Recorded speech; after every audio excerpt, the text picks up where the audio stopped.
Good morning, everyone. You made it. This is the moment we've been waiting for. UFC Mexico City.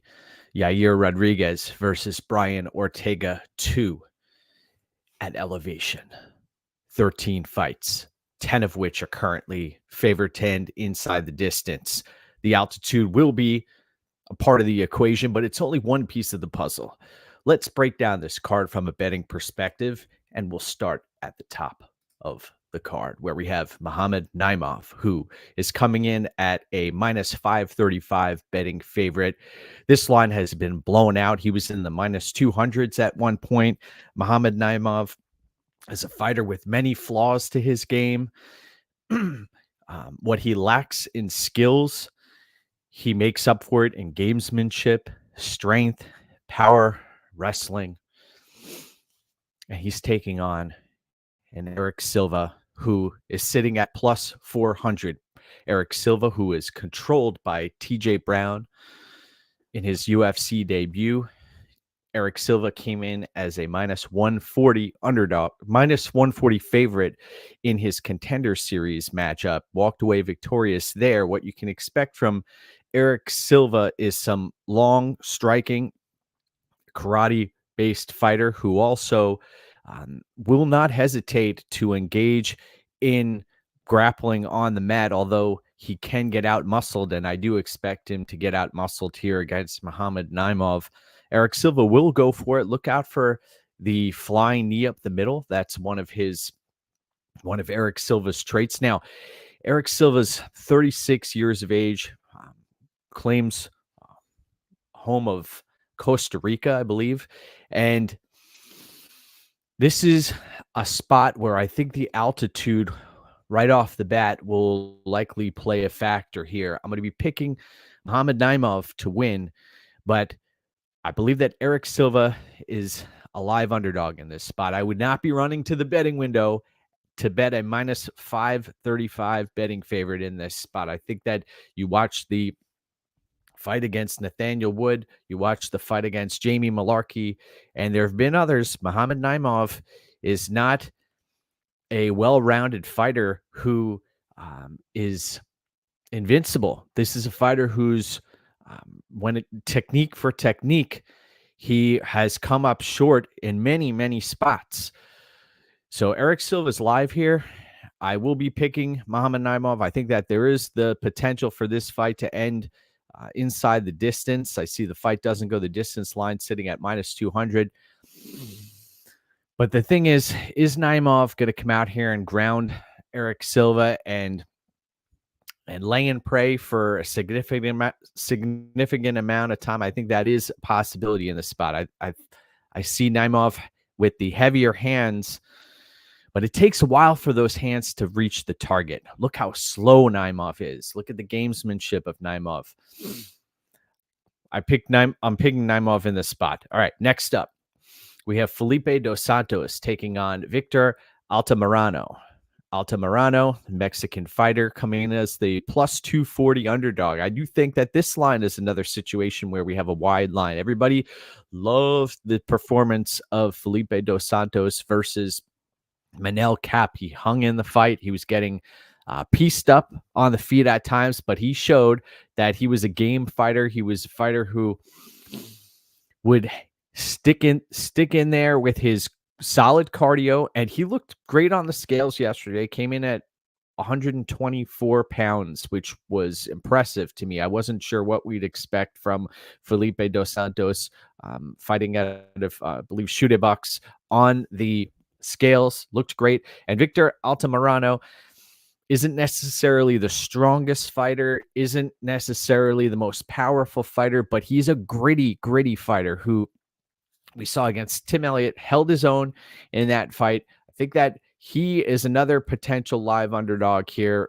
Victor Altamirano. It's funny how the solid performance in a debut loss of a fighter who you're not expecting a lot of gets baked into these lines. We've seen it. I'm thinking of Mason Jones also as another fighter who busted his butt and came in after a loss, and his line got blown up when he made his UFC debut.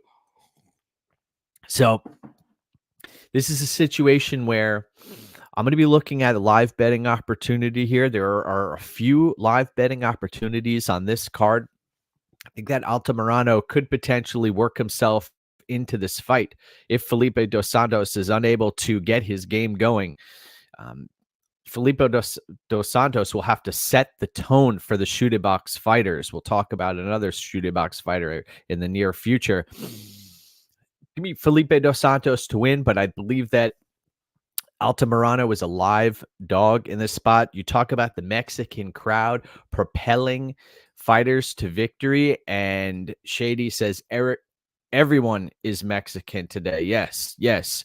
We will be cheering for many Mexican fighters, and I am going to be picking Felipe dos Santos, but I see that in this spot, Victor Altamirano is a live fighter. Now, let's talk about another situation where we have another lower weight class fighter. These are low-level fighters right here, so be aware. Dennis-Bondar, you don't like to see fighters getting out-muscled by Malcolm Gordon on the mat. And Dennis-Bondar, you watch back the fight footage, very impressive on the regional scene, but hasn't been able to transition into the UFC with success, was blown out of the water and destroyed with devastating elbows in his last fight. And Dennis-Bondar, looked like he put himself in harm's way on the scale. He looked extremely sucked out, Dennis-Bondar, and he's taking on Luis Lazy Boy Rodriguez, who you watch back the footage of Rodriguez, and this is another fighter who's getting out-muscled on the mat, who is a bit of a Tasmanian devil out there, who isn't a master of one skill. He's a bit of a jack of all trades, and one thing that he has going for him is he's been able to survive in a lot of these fights, and some of his victories, that's one way of winning, is a war of attrition. And unfortunately, this is a spot where I think that this is a high volatility matchup at 125 pounds. Dennis-Bondar, 31 years of age. You're looking at Luis Rodriguez is 24 years of age, and Rodriguez had a lot of energy on the scales. He was one of the feistiest fighters on the scales. And then you also had Jesus Aguilar, who was doing cartwheels off of the scale. You don't see that every day. In this spot, I'll be picking Luis Rodriguez, although I don't think that he's the more technical fighter. I don't think that he has the higher skill level here. I just think that he has more grit, and that the Mexican crowd is going to propel this young man to victory here against a brittle fighter in Dennis-Bondar. It's a shame how Bondar came over here with high hopes, and he's falling apart. And yes, big fade on Bondar. I have to do it. Good morning, Evan. Good morning, John. Good morning. Another opportunities among us, and I agree with you right there. Now, you talk about fighters who left with their tail between their legs. Claudio Puelles is one of them. That loss to Dan Hooker, the way he was selling out for the knee bar, and I believe that was in front of the MSG crowd. That was a bad look, gassed out, didn't want to engage on the feet at all. Dan Hooker got caught for a minute, worked his way out of the fight. After the fight, we found out that Dan Hooker's knee actually got injured in that matchup, and he's taking on a Ziam, who is coming into his own. He's coming into his own out here. Minus 198 at the betting window for Ziam. I don't trust Ziam if this fight hits the mat. Claudio Puelles, we've seen against Clay Guida and others, it only takes a moment. It only takes an instant for Puelles to lock up a submission here. So footwork is going to be a huge component of this fight. If Puelles is unable to cut off the cage and get a hold of Ziam, that could be a recipe for disaster here. Puelles could get picked apart on the feet for minutes. Ziam has solid cardio, and a concern of mine also on the Ziam side is he hasn't performed well outside of his native country. And here he is coming to elevation over 7,000 feet. And Ziam, on his side of the fight, he's going to have to really concentrate on his footwork, keep Claudio Puelles at bay. I got to also say Claudio Puelles looked like he added a lot of muscle in the lead up to this fight. He looks like a different fighter on the scales. I mentioned that loss to Dan Hooker really was a bad look, because we knew that Puelles was a leg lock specialist. To what degree, though? That was disappointing to see that type of effort there against Dan Hooker. Now, Fares Ziam is not Dan Hooker. I'm going to be picking Ziam here, but if you do want to play this fight, I advocate for the Ziam money line, and also you can hedge with a Puelles submission, or if you want to get, if you don't want to get that cute, you could hedge with Puelles inside the distance. I believe that plus 275 is what I saw for Puelles by submission, plus 220 Puelles inside the distance. So those 50 cents would cover both angles there. But give me Puelles to win that fight. Sorry, I apologize. Give me Ziam. Give me Fares Ziam to win that fight. I think that the acumen on the feet is going to be a big factor here that Puelles can't keep up on the feet. So give me Fares Ziam. Jack, good to see you. Thank you for tuning in. Good morning. Yes, we are coming at you. I'm picking up the intensity right now. Get ready, because we are going to talk Edgar Chairez taking on Danny Lacerda. Both of these fighters missed weight. This is how many times? 3-4 times this fight's been booked. And this fight could have not happened today, but the matchmakers, I honestly think they feel sorry for these guys. Neither of them have been able to pick up a winning paycheck. And Danny Lacerda, it wasn't a Brazilian tap last time out. It was his arm went limp and the referee stepped in. Edgar Chairez locked up a submission attempt, a choke, and it looked to be somewhat effective. He walked away with his hand raised and held high, but it wasn't necessarily a victory. They're running it back. Chairez minus 470. This line's getting wider and wider every time this fight gets booked. And Danny Lacerda, who he's technical, he has a killer instinct, but what he lacks is the ability to control his energy. And at elevation at over 7,000 feet, you saw a more tepid approach last time out. That ended up costing him. He's going to have to go for the kill here. We saw against, man, who is it he had running all across the cage? Vierga. Oh, man. I remember it was the guy with the ponytail who had a comeback victory against Danny Lacerda, and we've seen that happen many times before. Edgar Chairez here is 131 pounds, so it almost looks like he didn't even put the time and work in to make the cut. And Chairez, when he does make weight, he looks like a skeleton out there. He did not look like a skeleton on the scales. And Chairez, yes, he's going to go for submissions here. I don't think he has what it takes to compete from a striking perspective, but if you're talking about a grappling situation here on the mat, Lacerda's checked out in numerous fights. I still have to, I'm going to be picking Lacerda here. I think that it says watch Chairez and Lacerda go to a draw or a no contest again. Oh, CJ Vergara. Thank you. CJ Vergara. Yes, that's who I was mentioning, where Lacerda, he's an athletic specimen. He's a fighter who's going to not only fight hard for your money, but he's going to give it everything he has until the wheels fall off, and they usually fall off in a few minutes, which is sad.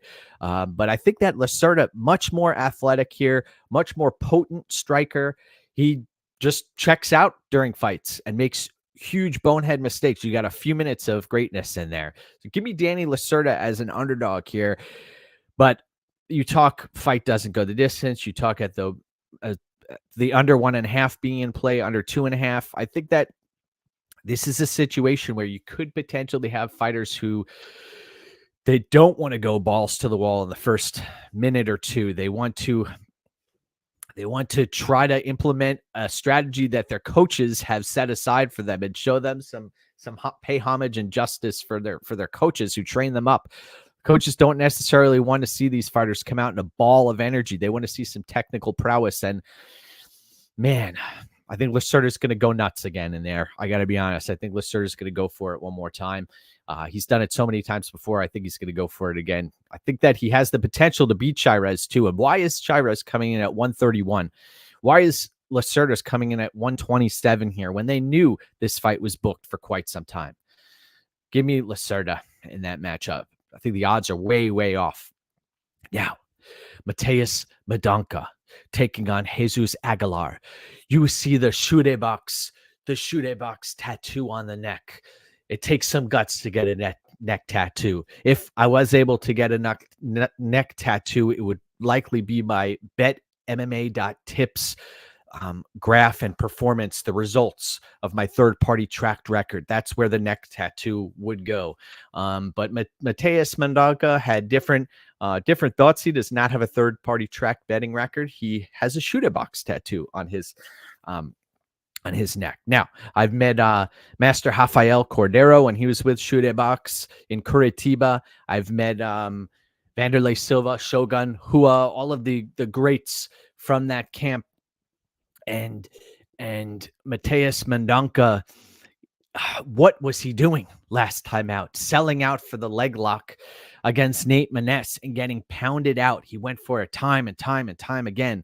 He's going to have a massive, massive reach advantage, size advantage against Jesus Aguilar, who Jesus Aguilar looks like he could be competing at atomweight, to be honest. The guy has some of the shortest arms I've seen.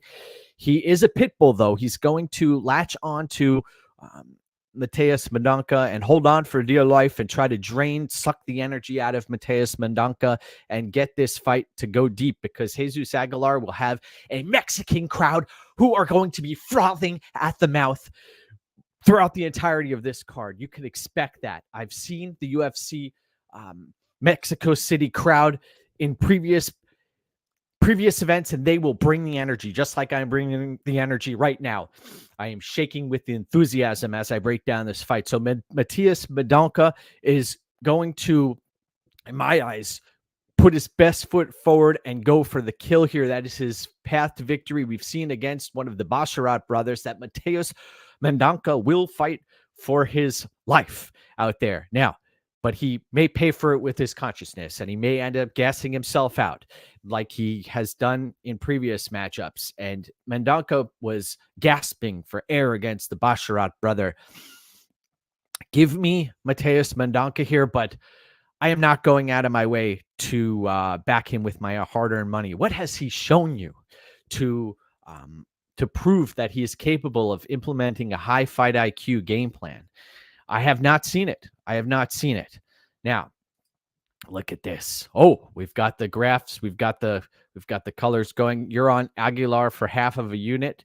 Okay, Mike, you're definitely bringing the energy. Thank you. Mendonca, Dunk, a front runner. Yes. Once that energy bar starts to drop, be prepared to lay some lumber on Jesus Aguilar live. If this fight ends up getting to the second or third round, Jesus Aguilar has the ability to take over.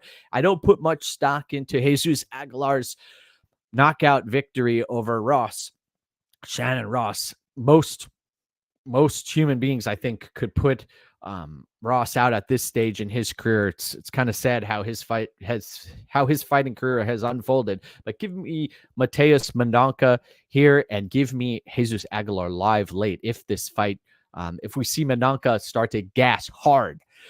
Now, let's continue the journey, my brothers, where we have Raoni Barcelos taking on Christian Quinonez. Quinonez coming in as the plus 145 underdog, and Raoni Barcelos could be had for minus 175. And Raoni Barcelos, a complete fighter. He does it all. He has everything, except maybe for a chin at this stage in his career. And also his age is starting to show. But Raoni Barcelos, he comes out with a great game plan, has a solid foundation, a great wrestling base. My only concerns here are, number one, the age, number two, the chin, and number three, the altitude and the possibility of slowing down here. And Quinonez looks looks solid on the scales. He's the much longer fighter. He's extremely dangerous with some Muay Thai and the ability to show a killer instinct. And we've seen if you land on Raoni Barcelos, that's a problem. But then I go back to the Said Nurmagomedov victory, and there have been many others where you've seen a complete fighter in Raoni Barcelos. He's looked solid, not only from the Instagram, but also at altitude, the weigh-ins. I'm going to be picking Raoni Barcelos here, but I do have some trepidation here at the betting window. I think that it may only take 1 or 2 strikes to put Raoni Barcelos on wobbly legs at this stage in his career. And you do have the Mexican crowd backing Quinonez here. I'm going to be picking Raoni Barcelos in this matchup. And, oh, man, I'm watching this number. It actually got even lower than minus 175. I'm not. Oh, look at this. We have Aguilar as the next Mike Tyson. Well, let's see. He's going to have to work his way inside there. In this spot, though, Raoni Barcelos is going to be the pick, but it would not surprise me one bit to see Quinonez spark Raoni Barcelos, especially the longer the fight goes. Altitude, man, I am tempted to lay a little bit of juice on Raoni Barcelos. I got to be honest with you. He has the ability to do it all out there. All right, now you want to talk fireworks. You want to talk, I believe, the heaviest weight class who are competing today. We've got a lightweight bout between Manny Torres and Chris Duncan. Chris Duncan coming in as the plus 145 underdog, and he's taking on Manny Torres, who, you talk about kill or be killed. This is the fighter right here. He overcommits on every strike. He is willing to throw elbows, throw knees, throw heavy strikes, and that target is going to feel it. And Chris Duncan is that target, and Chris Duncan doesn't necessarily move his head off the center line. We've seen him within 1 strike of being finished, and he's been able to come back. Now, at what cost does Manny Torres's all-out assault take on him? We must do a cost-benefit analysis here, and we haven't seen Manny Torres go deep in fights. We have seen Chris Duncan go deep in fights. Is Duncan going to be able to withstand the barrage of damage that's headed his way? That's the question. I don't think so. I think Torres is going to end up lighting him up. I see the Mexican crowd propelling this young man to victory, but if he cannot get Duncan out of there, that clip may be empty. There may be nothing left. So this is a live betting opportunity here. Yes, Raoni did look great on the scales. I do agree with you there. He's gonna have to be careful out there. El Loco Torres minus 140 round 1. 200 round 2. Oh, look at those numbers. Torres is ripped on the scale. Yeah, he is shredded. It's amazing how he's growing into his frame. He was once a very lanky fighter who didn't have much muscularity to him, and now he's completely shredded. And this is a fighter who has tremendous amounts of confidence. Give me Manny Torres in this spot, and I think this fight ends relatively early. You look at the fight doesn't go the distance. I see minus 800 or so. I think the under 1.5 is a solid look here. Duncan could be had for a huge number if he's not able to finish the job. Let's see. Here we go. Let's see. What do you think about Aaron Pico inside the distance at minus 110? I think that potentially is a solid play. Henry Corrales, who is a gritty game fighter, took that fight, today's fight, on 7 days notice, even less than that, and he looked flabby on the scales. You don't usually see Corrales looking that off, but he does have a knockout victory over Aaron Pico. I know that I'm answering a question that was in the chat about another event that's happening, but let's get back to this fight. Manny Torres, he's going to be the pick. I think he does get it done inside the distance, but I don't trust him if it gets out of the first round. Now, this is a fight. Was a free bet that I put out for the world. Yasmin Jauregui taking on Sam Hughes. Jauregui coming in as the minus 575 betting favorite. Now, the play wasn't the money line, straight money line on Jauregui. It is the under 2.5. I posted it at plus 205. The number's now sitting at plus 160 or so. So there is a big amount of value to be had when that bet was initially placed. And the under 2.5, you've got these ladies who are fighting at the lower weight class here. Sam Hughes, who she's like a dog on a bone, but she doesn't, what she lacks in skill, she makes up for it in heart and grit. And she may not be the most talented fighter, but I give her credit. She comes in shape, ready to go. The problem here is the striking acumen of Yasmin Jauregui is just, in my eyes, going to be too much here. I think that you got the Mexican crowd, you got the elevation, you got the Denise Gomes matchup where she took a knockout loss. Now, I ask you, I beg of you, I mean, what do you think about Sam Hughes? What does it say about Sam Hughes that Jauregui's coming off of a knockout loss and is still a minus 575 betting favorite? That is ridiculous as far as I'm concerned. You could have a tepid, a tepid safe game plan being implemented by Yasmin Jauregui here, but I think that the Mexican crowd this is another situation where these proud fighters are going to be wanting to showcase what they've got here. So in the unlikely event this leaves round one, Duncan live going into round two could be a look if the number's good. I agree. So in this fight, Jauregui is going to be the pick. I think she does get this done inside the distance. And look at that number. Look at the under 2.5. Look at fight doesn't go the distance. Hughes is going to have to close distance to have a shot here, because if she fights at range, she's going to get lit up on the feet. Give me Jauregui to win. Now, we've got a quote-unquote hype train here. Next up, Raul Rosas taking on Rodriguez-Turcios. And let's dig a little bit deeper here, because you look at Raul Rosas, and yes, he's coming off the victory over Terrence Mitchell, where he threw hands, and that was a cupcake matchup there. Previously, though, Raul Rosas came in and was grappling heavy against C-Rod, Christian Rodriguez, and gassed himself out. But he was manhandling Christian Rodriguez during the initial round, and Rodriguez-Turcios can get manhandled by most UFC fighters. And Rodriguez-Turcios has some horrific takedown defense. One thing that gets Rodriguez-Turcios going and gives him a shot in many matchups is his scrambling ability, his ability to be wiry, be lanky, and stay calm in tough spots. And Raul Rosas Jr., he has a big size advantage here. Rodriguez-Turcios was the last fighter to the scales. He looked like he had wounds all over his chest.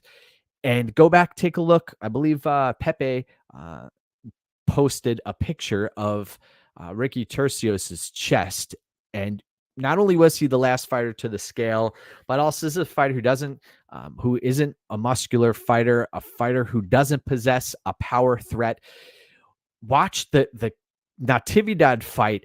He was getting blasted. Rodriguez-Turcios was getting blasted and beaten all over the octagon, thrown around, eating knees out the middle. He wouldn't go away. I mean, he was in the fight. He walked away victorious, a split decision victory. But this is a setup spot for Raul Rosas here. I understand the trepidation. The kid's 19 years old. The kid doesn't have the ability to throw hands, but he does have the ability to take the back. And once he gets the takedown, he can hold fighters down on the mat for significant stints of time here. The Mexican crowd, I think, it also is going to be another big component here. So I understand why the line is closing here. I am going to be picking Raul Rosas Jr. And at one point he was sitting at minus 214 or so, Raul Rosas. So I do I'm not going to say I believe the hype, but I believe that Raul Rosas Jr. at this stage in his career is a better fighter than Ricky Turcios, and that strength is a factor here. I also believe that it's funny you took about grown man strength. I believe that Raul Rosas is the fighter who's the much stronger fighter in this spot, but Turcios is going to be pushed here. And if Raul Rosas starts to gas out, yes, a play on Ricky Turcios in the third round. If Rosas has nothing left, then yes, you can drop or pull the trigger on that side of the fight. But I think that all signs point to this being a setup spot by UFC matchmakers to get Raul Rosas a victory. I see the company, the promotion wants to get him a win here on on Mexico City soil at Elevation. So give me Raul Rosas there. I think that he's going to walk away victorious here. And I know Turcios hasn't been submitted in the past, but I could see him getting submitted here, getting choked out. Now, this is another spot where you have the golden boy, Daniel Zellhuber, taking on Francisco Prado. Prado is an Argentinian fighter who's a younger fighter here. Both of these fighters extremely young.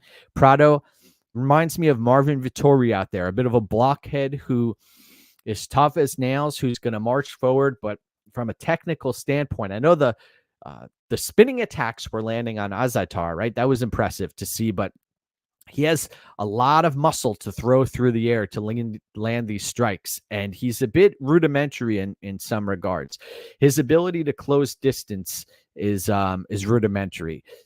Daniel Zellhuber doesn't have the best head movement. We've seen him cracked before, but it's going to take a lot of pieces of the puzzle to fall into play here to win for Francisco Prado. He's going to have to land a haymaker or hurt Zellhuber to the body to be effective. Zellhuber's going to be a tough target to find up top with that huge reach advantage. I'm going to be picking Daniel Zellhuber to win here. I think that this is another setup spot for the UFC, but also if you're talking about fighters who are live, Francisco Prado is not going to give up on himself. We saw him go into enemy territory against Jamie Malarkey, and he went for it, man. He went for it. I'll say that. Made the weight cut, went for it, and came up short. Now he's a little bit older, a little bit more experienced. But Zellhuber, I think that he's the goods. He's got a lot of prowess, a lot of potential here. But can anybody get caught? Of course, anybody can get caught at any time. I'll be picking Daniel Zellhuber to win. And from a betting perspective, I think you can watch things play out for a few minutes and watch the range finding ability of Daniel Zellhuber and see how the elevation at this stage in the card, you'll have an idea of how the elevation is affecting these fighters. The energy regulation issues may be on full display, but I'll be picking Daniel Zellhuber. I think that if you got in below that minus 278 number, then you're on the right track here. But I want to see how this fight plays out. I think that whoever wins this fight, their stock, I think both of these fighters, their stocks will go up because you look at the experience factor. Francisco Prado is his overall record 12-1. So he's getting there. He's getting there. And the arrows pointed up for both of these fighters. Give me Daniel Zellhuber to win that matchup. Now, this is the spot. This is a really, really interesting matchup. I was at the first iteration of Yair Rodriguez versus Brian Ortega. Brian Ortega coming in as the plus 120 underdog. Yair Rodriguez can be had as the minus 142 betting favorite. By the way, thanks for tuning in so far today. I see a lot of folks have poured in. If you wouldn't mind, if you're enjoying the video, hit like and also subscribe to the channel. That's helping us out. I've been at this for many, many, many years and 6 consecutive years of winning third-party tracked. So I'm not someone who's walked away from a tracked betting record. Everything's out there. Everything's transparent, and we have continued this journey. So thank you for joining me today. So I was at the first fight. I had a bet on Brian Ortega in that spot. And what ended up happening, Ortega gets caught in yes, it was technically it was a submission win for Yair Rodriguez. And you watch back that fight, and I was sitting next to family and friends of Yair Rodriguez. They came midway through the card, and they asked who I had to play on, because we were chatting. Things got very they were filled with excitement when Matt Schnell had a comeback victory, and we were chatting, and they were telling me about Yair's ability to throw leg kicks and how the leg kicks were going to be a massive factor in that fight.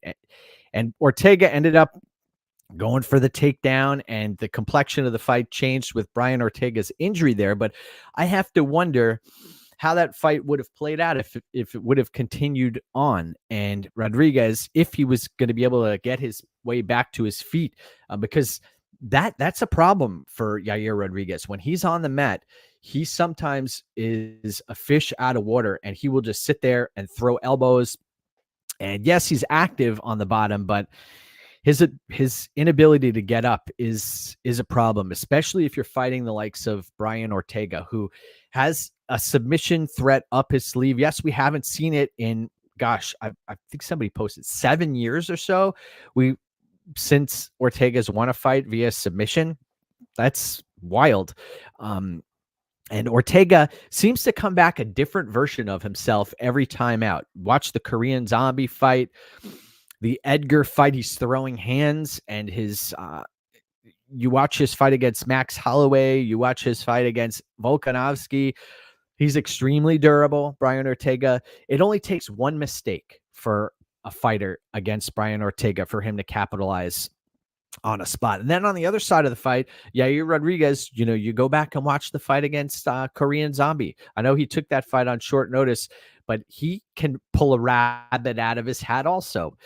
Yair Rodriguez, he's going to fight hard for your money. I believe that in this spot, UFC Mexico City, that the crowd is going to be on the Rodriguez side. Granted, both fighters, I remember the walkout songs, El Chihuahua, the walkout songs will get the crowd going. They did get the crowd going at UBS or USB on Long Island. And in this spot, I'm going to be picking Yair Rodriguez. I think that he's going to be not only the more active fighter here, but it's going to be a dangerous fight for him. I'm hesitant to lay the juice or even to make a play on this fight, because there are so many possible outcomes that could play out in this specific matchup. We saw the first fight, there was a fluke injury, but was it really a fluke? Was it really a fluke? Because that was a submission that took place there, and the shoulder was being wrenched of Brian Ortega. His shoulder was being wrenched in that matchup. And Rodriguez, he's a dangerous striker, but if he overcommits and Brian Ortega finds his back or is able to take over on the mat, then this fight could end in a heartbeat, because I don't believe Yair Rodriguez's submission defense is going to be able to handle what Ortega is going to bring to the table. I'm going to pick Yair Rodriguez, though. I have concerns about Ortega's not only gas tank, but also the injuries that he sustained and his lack of activity. So give me Rodriguez in that matchup. And then let's talk main event of the evening. By the way, thank you, everybody, for tuning in today. If you wouldn't mind subscribing to the channel and liking the video, thank you. That'll be a big help for us as we move forward, if you're enjoying the content. Brandon Moreno coming in as the -298 betting favorite, taking on Moreno-Royval. This is a rematch of a fight that we saw that took place about 4 or so years ago. And in that fight, Royval was starting to get off on the striking. His length was causing some issues for Moreno. Granted, you saw Moreno starting to really sit down on his punches, and that's something I haven't seen out of Moreno recently. Moreno sitting down on his punches, closing distance, taking fights to the mat. He was able to take the fight to the mat against Royval, and watch back. Both of these fighters have mutual opponents in Alexandre Pantoja, and the takedown defense has been exploited on the Royval side so many times. he has had no time to get his act together and shore that up between the Pantoja loss and here. This is a situation where Royval will likely throw caution to the wind. I know he said he was going to do it last time out. Last time out against Pantoja, Royval said, the best pace is a suicide pace, and today's a good day to die. And guess what? He did not push a suicide pace. He fought a technical fight, tried to drag the fight out to the later rounds, and almost had success. He did have success in the 5th round, but it was too late. And you can't fight that type of fight against Pantoja. You have to go until the gas tank's empty. You have to see who's going to drown first. And Royval, that was a fight that he could have won that fight if he would have pushed the pace, but he did not. And now, are we supposed to believe him here against Brandon Moreno? He's coming in on short notice. I will give Royval credit. His flying knees, his spinning attacks, very, very dangerous. His submission attacks, very, very dangerous. But Moreno, full camp, Mexican crowd, that's a theme here. I am pulling and rooting for, and I do see a lot of the Mexican fighters winning tomorrow or today, later today. You bring up a great point. Moreno, the Julio Cesar Chavez of MMA, the headband, great point. The headband is there, and that will to win is there. I do have concerns for Moreno. The damage he took in the Pantoja fight to get his belt back, and also the many, many times he fought Deiveson Figueiredo. By the way, that victory by Deiveson Figueiredo over Rob Font showed us also how great Figueiredo is moving up the weight classes, and also how great Brandon Moreno is. I think that speaks to Brandon Moreno's greatness. A fighter who was selected last on the Ultimate Fighter show. Impressive. So give me Brandon Moreno in this matchup. I think the longer this fight goes, the crowd is going to be into it, but you also have to be aware that a flying knee up the middle on behalf of Brandon Royval is a real threat here. I think that is the potential path to victory for Royval is either a stoppage. I don't see Royval winning on the scorecards here. His striking defense is horrific. I think it's only 43 or 45% striking defense, which means that 55% of the strikes from his opponent are landing, which is an incredible number. So the plan today is going to be to go get what's mine and go get what's yours. Everybody out there, I'll be picking Brandon Moreno to win, and I am jacked for this fight. If you have questions, you could put them in the comments section about this evening's festivities. I'm looking forward to this card. We'll give it a minute or two here as we wrap up the Fight Morning Quick Card Breakdown show. And just wanted to pause and say thank you for everybody tuning in on a regular basis. Once this is done, I'll be putting timestamps for everybody if you did want to go back and rewatch the matchups here. We went over all 13 fights, top to bottom of the card. And that's it, folks. Have a great rest of your evening, and let's do this one fight at a time, my brothers. One fight at a time. Let's go. Let's do it.